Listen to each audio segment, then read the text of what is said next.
Ça y est, c'est 2026 et c'est l'heure de faire son plan pour l'année. Si vous avez une entreprise de coaching sportif qui tourne déjà bien, cette vidéo, elle est faite pour vous. Ce qui va suivre, c'est la rediffusion d'un atelier que j'ai donné pour mes clients de mon mastermind. Ils ont tous une entreprise dans le coaching sportif et dans cette vidéo, on construit le plan pour 2026. Quand on passe de coach à chef d'entreprise, si on n'a pas de plan pour développer sa boîte, pour savoir exactement où aller, on risque encore et toujours de faire les petites actions qui n'ont pas vraiment d'impact. Donc avoir un plan pour l'année, c'est indispensable et bien le structurer, forcément, c'est encore plus important. Comme dans la vie, il y a différentes saisons. On a la chance de vivre en Europe, donc on vit vraiment les différentes saisons, contrairement à Dubaï où c'est l'été toute l'année.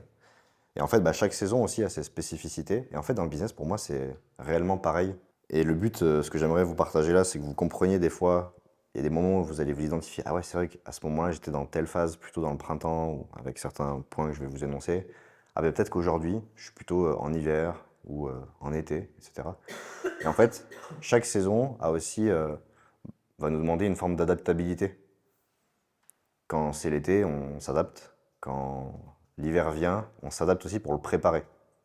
Si j'arrive en hiver et que j'ai pas de quoi être au chaud, ça va être compliqué. Donc c'est ça un petit peu ce que je voulais vous partager. Alors, je vais commencer par l'été. L'été, c'est un moment où ça me demande moins d'efforts. Je récolte en fait tout ce que j'ai pu faire tout au long de l'année ou au long des mois précédents où j'ai mis plein de choses en place. Le business, ça marche, ça roule. Franchement, je me sens assez cool. Je prends du temps pour partir un petit peu en vacances, machin, et j'arrive à être serein. Euh, et en fait, j'ai l'impression qu'il y a cette espèce de magie de putain, j'ai mis des choses en place, c'est bon, ça va un petit peu tout seul. Le challenge à ce moment-là, c'est parfois un peu de s'exagérer, se dire ah, c'est bon, tu vois, je suis bien, tout va bien, c'est nickel. Par exemple, Sab en ce moment, elle fait beaucoup de ventes, elle a fait un challenge pour Noël où ça va bien. Je crois que tu as fait 10 ventes en une journée. Ouais. 10 ventes en une journée. T'as dit quoi? Merci. Ça te fait combien de facturer en une journée? Plus de 10 000, 20 000, 15 000? 20 000. Donc tu as fait 20 000 en une journée, parfois elle faisait ça en un mois en galérant. Donc là on pourrait dire qu'elle est peut-être un petit peu en été. Et pendant l'été, en général, on fait la fête, tu vois, on crame un petit peu tout ce qu'on a, tu vois. Alors, l'entrepreneur de merde, en général, en été, et ça, c'est arrivé à un pote à moi, il a lancé son business, je crois que le premier mois, il fait 20 000 euros. Il espérait en faire peut-être 2 000, tu vois. Du coup, il s'est acheté une Rolex. Il est parti à Bali. Il disait, bah, c'est bon, je vais faire 20K par mois. Tu sais, il commençait à tout cramer. Tu sais, il invitait il a tout cramé. 2 mois après, il est rentré en France. Il avait plus d'oseille. Parce qu'en fait, pendant l'été, il a mangé tous les fruits qu'il a récoltés. Et il n'a pas fait des conserves aussi pour l'hiver. Il n'a pas commencé aussi à prévoir ce qui allait se passer. Parce que comme je vous l'ai dit ce matin, tout finit par passer. Y compris les choses où parfois, c'est trop bien. Donc par exemple, pour aider ça, moi je serais vigilant et dire ok, on va bien voir qu'est-ce qui a bien marché, comment est-ce qu'on pourrait éventuellement le refaire pour que ça marche toujours aussi bien, comment est-ce qu'on peut consolider aussi les trucs qui sont là toute l'année. Parce que là on a fait un espèce de lancement avec un calendrier de l'Avent, donc le calendrier de l'Avent en janvier il n'y en a pas. Donc comment est-ce qu'on peut faire pour reproduire ce truc-là, pour pas que ce soit juste une espèce d'anomalie de performance et qu'après on soit encore déçu, etc., etc. Parce qu'ensuite, Sab va arriver l'automne. Voilà ce que tu vas vivre. Il y a un petit peu moins de résultats pendant l'automne. Je me permets de me corriger, c'est minable. Voilà, merci. Il y a un petit peu moins de résultats. Putain, je commence à faire des trucs, mais je me rends compte que finalement, il faut que je fasse un petit peu plus d'efforts pour que ça marche toujours autant pendant l'été là. C'est bizarre, tu vois. Tiens, les coachs, on les recrute moins facilement. Les clients, ils viennent, ils sont un peu plus chiants, tu vois. Ce qui va être important pendant l'automne pour moi, ce que j'ai noté en tout cas, c'est entretenir l'énergie. Rester proactif pendant l'été, pas oublier que tout finit par passer et qu'il y a d'autres choses à prendre en compte. Et là, je dirais que c'est plutôt entretenir l'énergie. Tu sais, quand on est en automne en plus, petite baisse d'énergie, j'aime bien, enfin ça me rend fou. Et justement, l'hiver, là j'ai encore moins de résultats et à ce moment-là, je me dis putain, j'ai commencé à faire des choses et là je vois que ça baisse. C'est pas en mode il faut que je fasse plus pour avoir le même résultat. Là, j'ai l'impression de faire plus, mais je comprends pas. Et le résultat, il baisse vraiment en fait. Donc ça va créer quoi? Des doutes, je me bloque un petit peu, je sais pas trop quoi faire, je suis un peu figé. De la peur aussi. Et le risque à ce moment-là, c'est de changer de direction complètement. Par exemple, ça, elle pourrait dire, je sais pas, l'année prochaine, bon, c'est pas, aussi l'année prochaine, elle refait un calendrier de l'Avent, ça marche pas du tout. Merde, putain, bah elle, du coup, elle veut tout refaire. Elle reconstruit tout. Non, il n'y a pas besoin de tout reconstruire. Il y a besoin de mettre le doigt précisément, prendre du recul sur ce qui a pu bloquer, ce qui fait que ça a moins marché. Où est-ce que les chiffres ont pu baisser et qu'est-ce que je peux faire concrètement pour avancer? Peut-être avoir un avis extérieur, etc., etc. Alors peut-être des fois le changement de direction va être pertinent, mais en tout cas, juste faire attention à ça. Par exemple, un truc. Pendant l'été que j'encaisse pas mal d'oseille, si j'arrive en hiver et que j'ai 1 an d'avance de trésorerie, bah franchement, prendre des décisions un peu plus rationnelles pour savoir quoi faire, c'est beaucoup plus facile. Alors que si je me suis acheté une Rolex, frère, à 15 000 balles et que j'ai mis tout mon oseille pour partir à Bali, bah, quand arrive l'hiver, je fais quoi? Hein? Je revends ma Rolex. Il y aura toujours ces cycles-là, toujours. Sauf, est-ce que ça va bouger de haut en bas et en général, comme pour moi, quand tu fais l'effet yo-yo, que ce soit quand on veut perdre du poids, je mets un truc, après je m'exagère, en fait j'arrête et je reprends, et je réarrête, etc. La courbe d'évolution, elle reste plate. Il y aura toujours une oscillation, mais le but c'est qu'elle soit un peu plus, je dirais, stable. Comme ça peut avancer un peu plus vers le haut. Bah, quand c'est le printemps, en général, je vais mettre en place des nouvelles choses. Ok, j'ai pu recréer de l'énergie. Je te fais une capture d'écran si tu veux. Ok, passé l'hiver, j'ai compris un petit peu la leçon. Ça m'a fait aussi un petit peu redescendre. À ce moment-là, je vais commencer à mettre en place des fois de nouvelles choses. Je vais innover. Moi, je dirais que je suis un peu en mode printemps, par exemple, en ce moment, tu vois. Bon, la semaine dernière, j'étais en hiver, mais il y a des nouvelles choses qui arrivent. J'arrive à avoir du temps pour innover. Là, en ce moment, je suis en train toujours de créer un espèce d'agent IA qui serait le directeur opérationnel des sociétés. Tout ça, je me dis, tiens, ça peut être cool. Des nouveaux projets, des nouveaux trucs. Et je vois que ça commence à marcher. Et en fait, quand on lance un nouveau truc et on voit que ça commence à prendre, c'est là qu'on va avoir plus de certitude. Évidemment, oui, moins de doutes, blocage peur, forcément plus de certitude. Ce qui est important dans ce moment-là, c'est de rester focus. Parce que je peux aussi, un petit peu comme en hiver, être tenté à ah bah tiens, il y a un truc qui a marché, vas-y, c'est bon, je vais le laisser tourner. Et du coup, non, il faut rester quand même avancer dessus, rester focus. Et pas vouloir reconstruire plein de trucs parce que je crois que construire, ça y est, je suis le king de la construction. Donc en fait, moi ce que je trouve intéressant, c'est de me dire des fois, ok, oui, tout finit par passer, il y a un cycle qui toujours va dans ce sens-là en fait. Ça ira toujours dans ce sens-là. Même si vous habitez à Dubaï et que c'est toujours le soleil, je vous le dis. Hein. Mais du coup, dans quel cycle est-ce que je suis aujourd'hui? Et qu'est-ce que ça va demander en termes d'action, d'identité envers moi-même? Qu'est-ce que mon business pourrait attendre de moi en fonction de la phase dans laquelle je suis? Est-ce que c'est à peu près concret, en tout cas, ces différentes phases pour vous? Vous arrivez un peu à vous les représenter?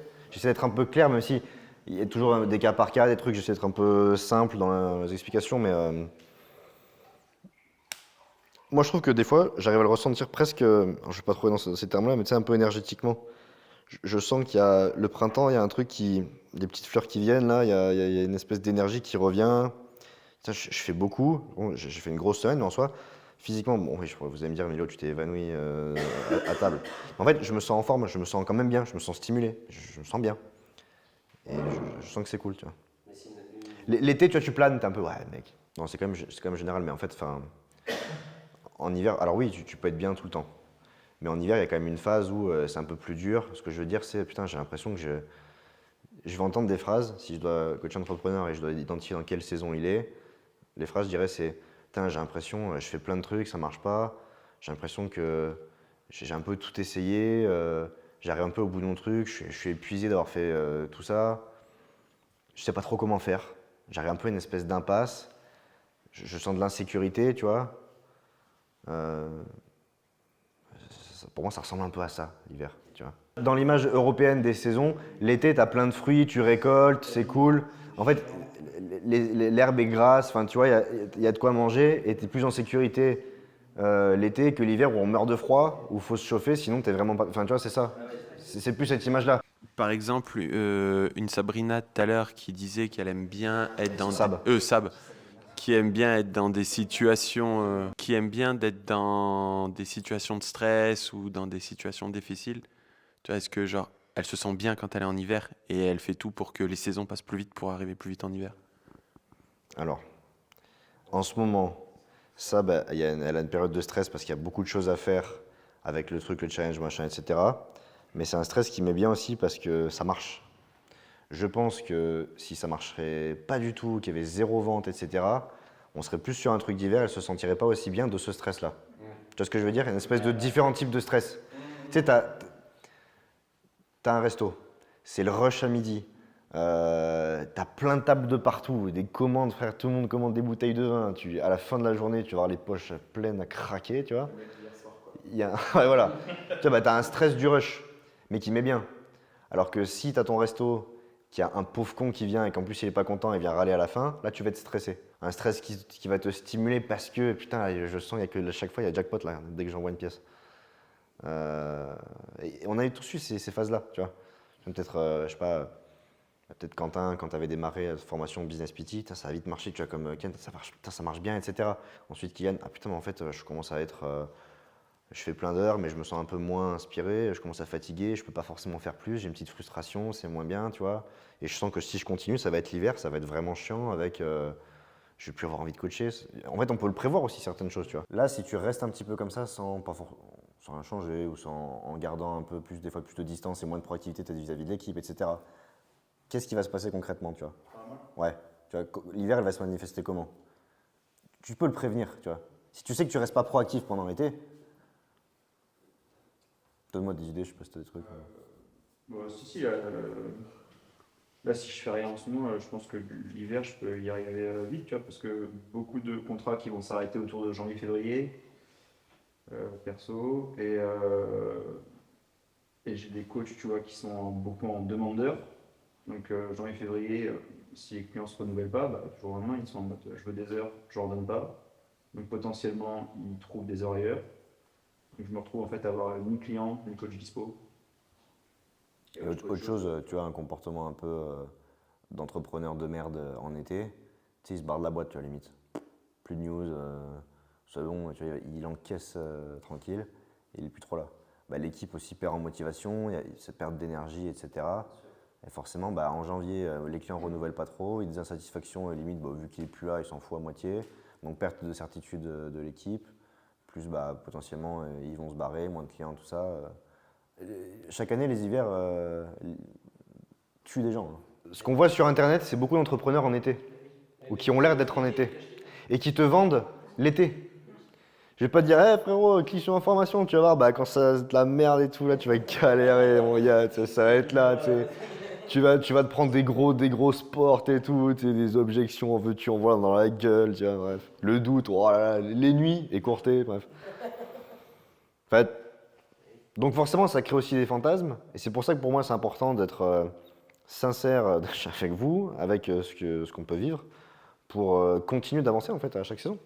Si j'ai plein de bûches dans la cave pendant l'hiver et que je peux me faire des petits feux chamallows grillés comme ça, en vrai, l'hiver passe mieux, tu vois.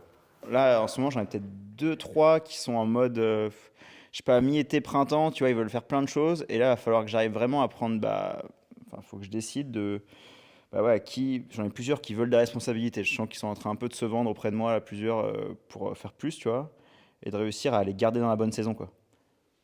Je sais pas si tu vois ce que je veux dire.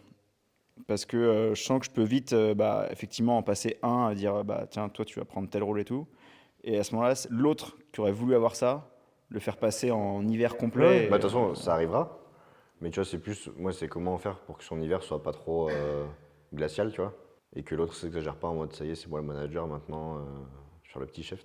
Enfin, tu vois, quand je vois quelqu'un de l'équipe, bon, ça c'est intéressant d'avoir chez les commerciaux. Parce qu'en fait, pourquoi je parle des commerciaux? Parce qu'en fait, un mec qui fait une vente, il a une réponse immédiate de sa performance et tout de suite, tu as un shot de trucs qui se passent, tu vois.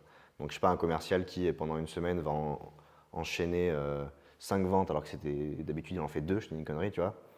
Bah, il y a le risque que ça y est, machin, trop bien, et il lâche. En fait, il n'est pas forcément proactif sur euh, les trucs qui fonctionnent bien, etc. Tu vois, et après, bam, il s'exagère, mais c'est que quand tu t'exagères, tu redescends. Semaine suivante, il dit, bon, vas-y, bah, cette semaine, du coup, d'habitude, je mets 2, là, j'en ai fait 5, bah, je mets 4 ventes en objectif, tu vois, et il en fait 0. Donc, la chute est dure, et ce qui est normal aussi, tu vois, enfin, être commercial, c'est dur, tu vois, du jour au lendemain. Tu sais, quand t'es community manager, c'est facile, tu dis ouais, j'ai fait des posts et tout, mais c'est pour plus tard, tu vois, donc tu peux dire que tranquille, tu vois. Quand t'es closer, t'as la réponse directe, tu vois. Bah, comment adapter ça, faire en sorte qu'il s'exagère pas trop, tu vois. De toute façon, quand il s'exagère, il y a de rétractation. Mais oui, votre équipe sera dans ces cas-là, et à chaque étape, qu'est-ce que je peux faire aussi vis-à-vis d'eux, dans ma boîte, pour que le cycle puisse avancer et qu'on puisse s'adapter à chaque saison, quoi. Mais ouais, vraiment pour moi, la question et auquel vous pouvez d'ailleurs répondre dès maintenant, c'est quand tout va bien, qu'est-ce que je peux faire pour que quand tout ira mal, ça puisse passer sans trop faire mal. Et quand tout va mal, qu'est-ce que je peux faire pour que quand tout ira bien, je vais pas trop m'exagérer aussi. Des fois, les souvenirs où j'étais hyper en feu, si je regarde bien, l'hiver qui a suivi, il a fait mal parce que j'étais trop en mode foufou, tu vois. Alors, je dis pas qu'il faut te calmer, je pense pas que tu sois en mode exagération d'ailleurs, tranquille, tu vois. Mais être vigilant à ça, tu vois. Alors attention, vraiment, je mets un truc aussi. Sur des fois, ouais, faut pas s'exagérer, etc. On a le droit de célébrer, de se mettre bien, de faire la fête pendant l'été aussi, tu vois. Parce que c'est aussi avec toutes ces choses-là, en faisant la fête, qu'on garde aussi de l'énergie, du courage et de l'espoir pendant l'hiver. Enfin, franchement, célébrez, offrez-vous des cadeaux pendant les périodes où ça va bien aussi, pour quand même rendre le processus un peu plus fun et qui donne envie, quoi. Des fois, je me pose ces questions en fonction de mes boîtes. Je pense à ça parce que tu as un peu ces deux activités, donc il va falloir aussi en faire une seule. Je dis, bah tiens, par exemple, ok, bah Primo Vita, c'était plutôt en été.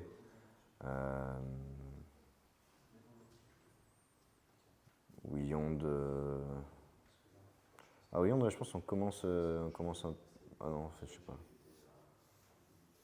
Oui, d'automne, je pense. Oui, d'automne. Je garde bien en tête que tout finit par passer. Et ça, vraiment, enfin, je garde vraiment en tête. Je sais que... Mais tout en ayant beaucoup d'amour et en me rendant compte c'est assez génial ce que je vis. Là, c'est un bel été. D'apprécier et de garder aussi tous ces souvenirs et de célébrer quand même ce que je vis.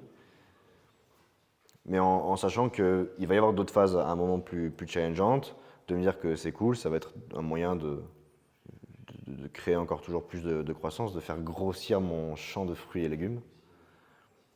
Donc je dirais ça globalement.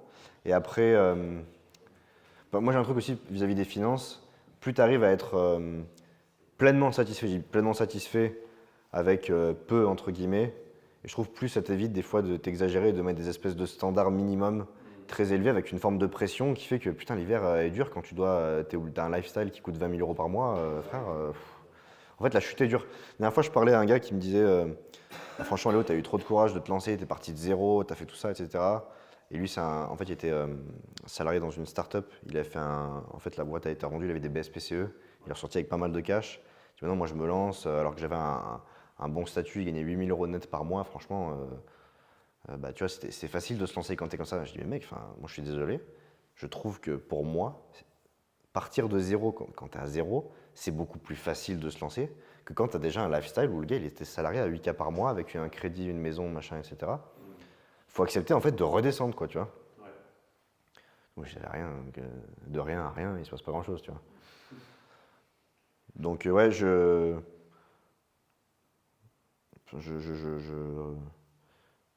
essayer de pas trop être attaché à une forme d'espèce de fierté identitaire, de montrer. Il y a toujours ces trucs-là, tu vois, mais moi j'ai fait une formation qui m'a beaucoup aidé, c'est tu prends 2 domaines de dépenses, tu spendes comme un cochon dessus, et le reste, t'es un rapace fini, tu vois. Moi, ça va être confort de vie, expérience. Par exemple, je suis assez à l'aise si je vais à l'hôtel ou dans des déplacements, de prendre des trucs en mode 5 étoiles, etc. Quand je recherche des hôtels, je mets le filtre sur Google Maps, 4 ou 5 étoiles minimum, sinon je pars même pas avec. Et facilité de vie, quoi. Je suis prêt à payer plus cher quand il y a des trucs qui me facilitent la vie, quoi. Mais tu vois, après, je m'en fous du reste. Donc je dirais ça, puis en fait, après, je trouve que pour éviter l'embourgeoisement, plus je trouve qu'on a une vision vraiment long terme, plus ça permet aussi d'éviter de s'exagérer, parce qu'en fait, j'ai une victoire maintenant, mais en fait, il y a déjà, c'est un jeu infini, avec toujours des prochaines étapes à aller chercher. Et en fait, si j'arrête de vouloir chercher ces prochaines étapes, cet été que je vis, je ne pourrais pas le revivre, parce que mon business va cracher, en fait. Donc, sans dire que je veux faire 100 millions par an, etc., juste au moins de continuer à innover, chercher à aller plus loin, etc., tout en maintenant, mon énergie, mon niveau d'inspiration et de ce que je peux créer pour moi-même et mon équipe, ça, je trouve ça important, tu vois. Enfin, moi, j'ai une boîte qui s'adapte pas, qui innove pas. Quand je dis innovation, c'est pas faire des robots, hein, c'est euh, trouver une nouvelle façon, tu vois, rester très à jour sur ce qui peut se créer, tu vois, une nouvelle façon de faire voilà. Si vous regardez sur le marché, il y a un mec qui fait un truc nouveau qui marche trop bien, tout le monde le copie. Un mec, tout le monde le copie.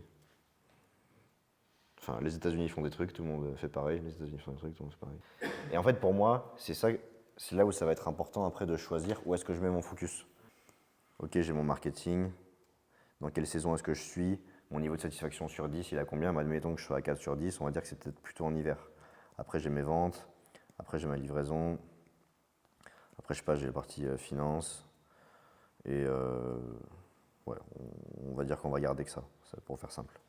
Vente, ok, ça close bien en ce moment, je dirais que je suis à 8 sur 10. En plus, si on est indépendant, on est moins dépendant du marketing, c'est cool. Et livraison, ça fidélise bien, c'est pas trop mal, ou un truc à améliorer, on va dire que c'est à 7 sur 10. On va dire là, c'est un fin d'été, automne sur la livraison. Les ventes, on dirait qu'on est fin de printemps, été. Et là, on est quand même en hiver. Moi, dans ce cas-là, l'hiver, on n'en sort pas tout seul non plus sans rien faire. Enfin, ou alors les dégâts vont complètement détruire le reste. Parce qu'en fait, dans votre boîte, l'inconvénient, c'est que c'est une chaîne. En fait, ça se suit, hein. Les finances, je les injecte dans du marketing, je les close avec les vendeurs, je fidélise ici et j'augmente la valeur à vie de mon client qui m'apporte des finances. Que je fais ça, et le but, c'est de faire de plus en plus gros. Donc en fait, là, comme je vous disais ce matin, je choisis ok, le marketing sur lequel je vais focus. Donc pendant les 3 prochains mois, le but numéro 1, c'est avancer, machin, marketing. Et le reste, j'accepte que ça reste comme ça, en faisant attention, quoi.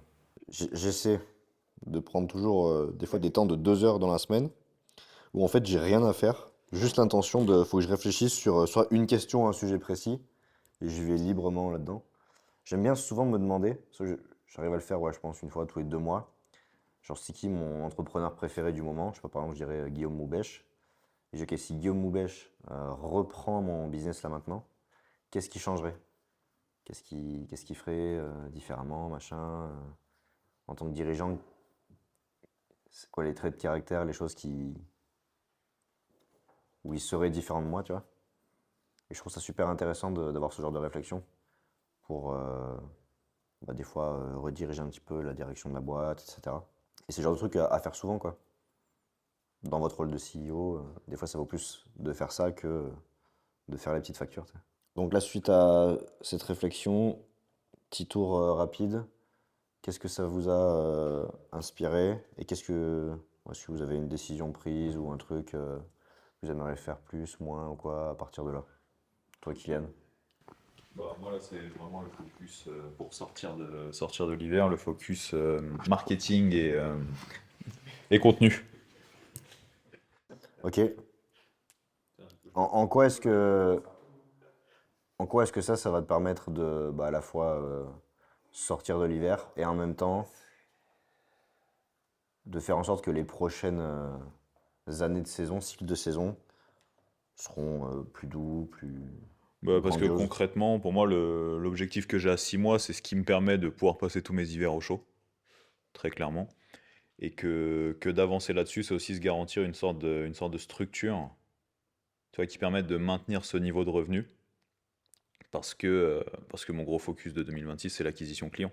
Plus je vais pouvoir faire rentrer du monde et plus le niveau de revenu va être maintenu. Et le gros chantier aujourd'hui, c'est ça.